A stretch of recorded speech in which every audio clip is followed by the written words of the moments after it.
Good evening children.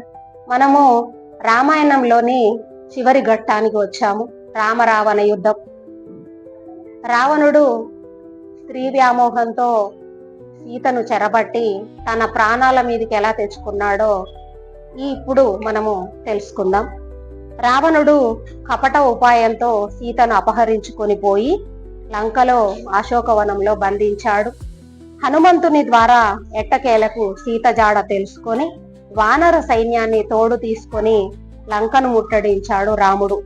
శ్రీరాముడు ముందుగా సీతను అప్పగించి ప్రాణాలు కాపాడుకోమని రావణునికి కబురు పంపాడు. రావణుడు తిరస్కరించాడు.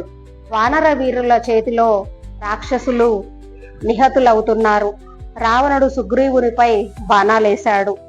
లక్ష్మణుడు రావణుని ఎదుర్కొన్నాడు. రావణుని దెబ్బకు హనుమంతుని దెబ్బకు రావణుడు ఉలిక్కి పడి సర్దుకున్నారు. రావణుడి శక్తి ప్రయోగంచే లక్ష్మణుడు మూర్ఛపోయాడు. హనుమంతుడు రావణుని పిడికిళ్లతో నొప్పించి శ్రీరాముని తన భుజాలపై ఎక్కించుకున్నాడు. శ్రీరాముడు రావణునితో యుద్ధం చేశాడు. రావణుని ధనుస్సు, కిరీటం పడగొట్టి అలసట తీర్చుకొని రమ్మని పంపేశాడు.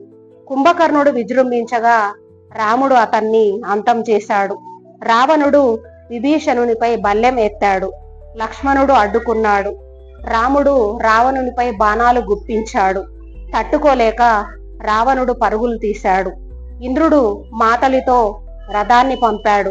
రావణులు ఒకరికొకరు తీసిపోకుండా యుద్ధం చేశారు. రావణుని తలలు ఎన్నిసార్లు నరికినా మళ్లీ మొలుస్తూ ఉండడంతో బ్రహ్మాస్త్రం ప్రయోగించి రాముడు రావణుని అంతమొందించాడు. ఈ రకంగా రావణుల యుద్ధానికి రావణుల యుద్ధమే సాటి అని చెప్పవచ్చు. ఈ సమాచారాన్ని వినియోగించుకొని చక్కని మార్కులు సాధిస్తారని ఆశిస్తూ ఆల్ ద బెస్ట్.